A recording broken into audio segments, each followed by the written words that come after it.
Hey everyone! In today's video, I'm going to show you how to go live on TikTok, so let's get started. Now, the first thing to know about going live on TikTok is that there are two main requirements. One is that the age on the account that you're signed up with has to be at least 18. If it is not, you can change it. I have a link on how to do that.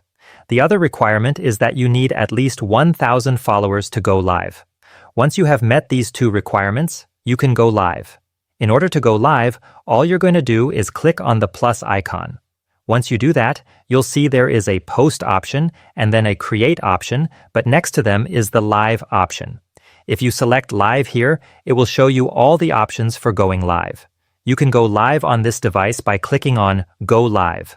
But before you go live, there are a couple of things you can change. The icon that will show to others, the title. You can change this by clicking on the pencil icon, the topic if you have any goals for going live, and any enhancements you want to apply. Whenever you are ready to go live, simply click on Go Live, and it will start a countdown and then broadcast live for you.